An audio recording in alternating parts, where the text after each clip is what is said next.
Hi, I'm Brent Johnson, and today we are at Westfield United Methodist Church in Westfield, Illinois, just down the road a bit from where we were last week. With me again is Keith Williams, head of the service department at Buzard Organs in Champaign, Illinois. Thanks for joining us today, Keith. Happy to be here. Tell us about this instrument.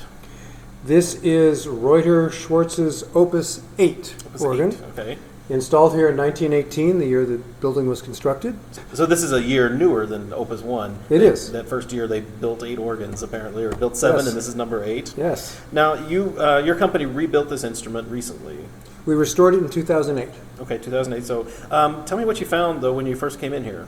Well, the organ had been worked on by a Peoria technician sometime in years past, so the original console appointments were gone, as was the nameplate. So we didn't know for sure who built the organ until we took it apart and started to restore it. And inside one of the pedal chests, we found the signature Alma Sobol and the town Trenton, Illinois, which was a big clue to the fact that it must have been built by the Reuter-Schwarz Organ Company, because there's never been another organ company in Trenton, Illinois. And there wasn't anything in the organ that was really distinctive enough to point to Now that I'm more familiar with the organ over in Mattoon, I would have immediately identified it as a Reuter because of the chest construction, but the default belief is that an organ that you don't recognize from this part of the world in this era was probably built by Hinners out of Pekin. And so we were delighted to recognize that it's a Reuter organ and that it has a lot in common with the organ that we visited last week. And if you didn't see that video, there's a link up here. You can click and watch that video again and learn all about Reuter Opus 1 in Mattoon, Illinois. But tell us about this one. How does it compare with the stop list of that one? This organ is one stop larger. Okay. It has on the swell an oboe gamba, which is a solo stop that's actually a string, but you will often find it in little country churches when there wouldn't necessarily be an organ tuner anywhere nearby to tune up an actual oboe stop. That was your colorful That's right. solo. All right. So it has the same. It's one stop larger in the grate than the Mattoon organ was originally. It has the same open diapason, melodia, and dulciana, but it has a 4-foot flute in the grate, in addition to the 4-foot flute in the swell. Okay. And it only has one 16-foot pedal stop. So it's very similar, mechanically very similar. And the work that we did was essentially to really restore it. The original pneumatic switching was gone, so we did rebuild the console with new keyboards and new stop controls and a new solid-state relay. But it sounds exactly as it did in 1918, as far as we can tell. Very good. Well, let's hear a little bit of it. Okay. Let's start with that violin diapason. Absolutely.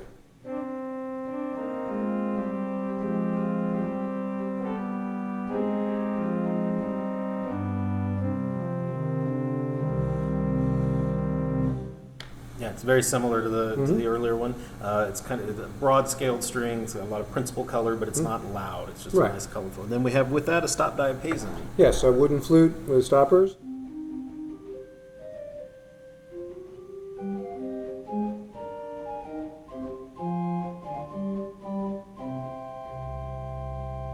This has a very soft string on the swell instead of a solistron, it has an aeoline, often described by voicers as, is it speaking? Yes, make it softer.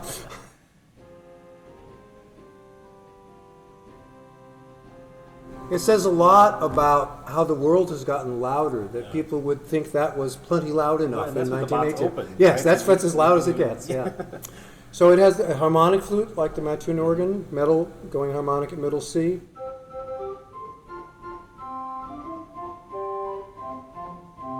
So with the stop diapason, you have 8 and 4 flutes in the swell.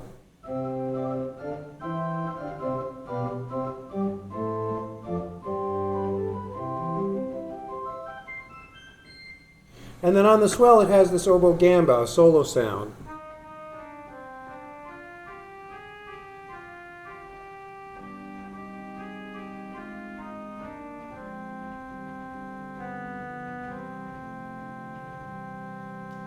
That seems really similar to the solitional from the earlier organ, that it's a bright string. So that one has that as its as bright solo stop. And here we actually have a specific one. So you have two. You have a loud string and a soft, but Right. meant to imitate an oboe. And then another very soft stop on the grade, the dulciana, like Mattoon.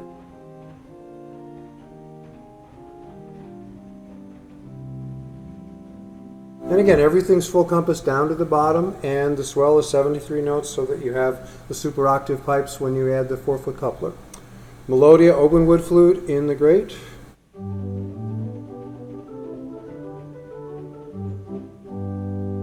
And then the 4-foot flute, which is stopped wood and then open metal.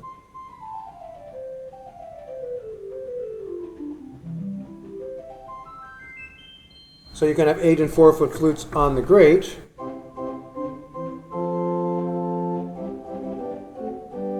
On the swell.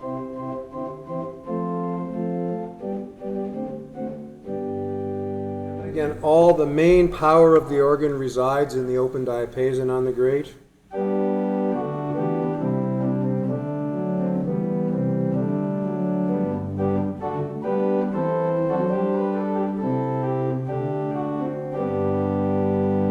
A little more edge to it than the organ a year earlier. But it's still pretty broad. Oh, it is, absolutely. And here, because there was not it's not an enchambered installation, the base of the pipes are of the open diapason are speaking in the facade, which meant that the intervening person who worked on the organ said, well, we should have an 8-foot diapason that plays in the pedal.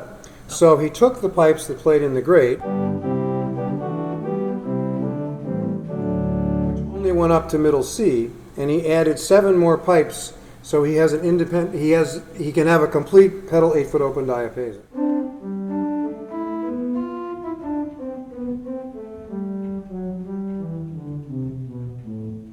I'm not sure how often that gets used to play a melody, but it gives you a little weight in the pedal when you don't want to have it on in the manual. So, explain that to me one more time. Yeah. You had the bottom 2 octaves of the great open diapason. He added new pipes to be those. No, these were on unit actions because they were in the facade. And they only went up to... Right, so he wanted to match the compass of the pedal board. He added 1, 2, 3, 6, just those very similar, I see. but that way he didn't have to change the action in order to accomplish So that. just originally, Yeah. it didn't have an open diapason. Nor did it have an 8-foot flute in the pedal. It had just the 16-foot bourdon, so it was also these 12 pipes to extend the bourdon up are added so that you have 16 and 8-foot flutes, which are useful. Yeah, it's so, handy to have. All right. but again, everything else that the organ had has not been changed. And we have 8 and 4 couplers from the swell to the grate and swell to swell Yeah. and grate to swell. We can use that to brighten up the organ and get our 2-foot sound as Right. And required. we had moved into modern technology. We now have a pneumatic expression engine here as All right. opposed to a direct mechanical connection. I don't think this console has ever moved from here, but it theoretically could be relocated. And as we said before, it was originally the Reuter-Schwarz organ company in the beginning. Yes. Mr. Reuter went back and changed all of the nameplates, but with your knowledge of when this organ was built and by whom, you've replaced the original We went nameplate. down to Mattoon and copied their original Reuter-Schwarz nameplate and then added one that identified it as Opus 8 and the fact that we restored it in 2008. It's very nice to honor the original builders like that. Absolutely. A lot of rebuilders like to maybe just put their name on and erase it, so it's good to see that you have that on there still. For the next builder that comes along in 100 years and has to figure out. Absolutely. We love to confound the historians, but we also like to provide them with some clues. There's a link on the Buzard website to a step-by-step reinstallation of the organ. So it's not a video, but there are still photos starting with an empty chamber and each set of pipes and each piece of equipment being put in one at a time. So you can watch the organ being installed for the second time if you go to buzardorgans.com. And we'll put a link directly to that down in the description of the video, so look for it down there. And this will feature the softest stop on the organ, the aeoline, accompanying the great 4-foot flute.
This organ has a single large reservoir, and it's larger than it might have been a few years later. It's not as large as the bellows that might have been built for an organ of this size that would have been hand pumped.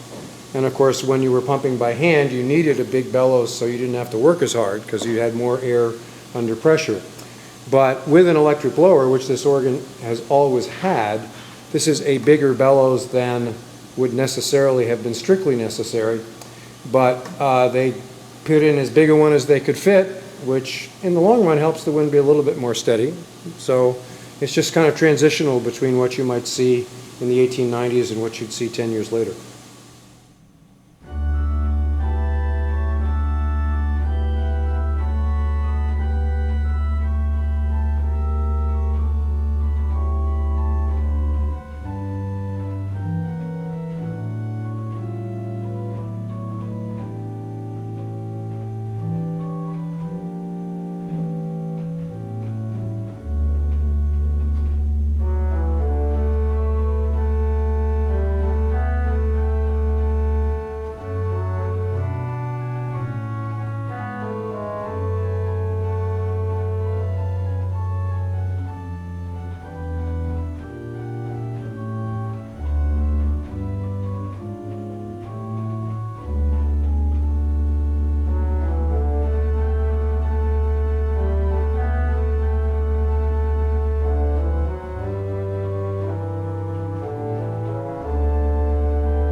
Okay, thank you so much for showing us these two wonderful Reuter organs. Again, if you missed the first one, our Reuter Opus 1, there's a link somewhere up here that will take you there, or there will be a link down in the description. But this has been a wonderful experience to see Opus 8 from 1918. The organ's 100 years old, and it's still continuing to play.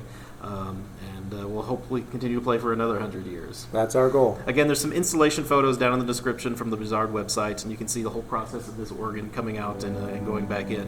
If you're interested in streaming organ music 24 hours a day, remember to go to our websites, organlive.com, Positively Baroque, and The Organ Experience. You can find all of our projects listed at organ.media, including links where you can support us and help us continue to make more of these videos. To get updates when we publish new videos, be sure to subscribe, and if you like this video, click the thumbs up button. I'm Brent Johnson, and I'll talk to you again next time.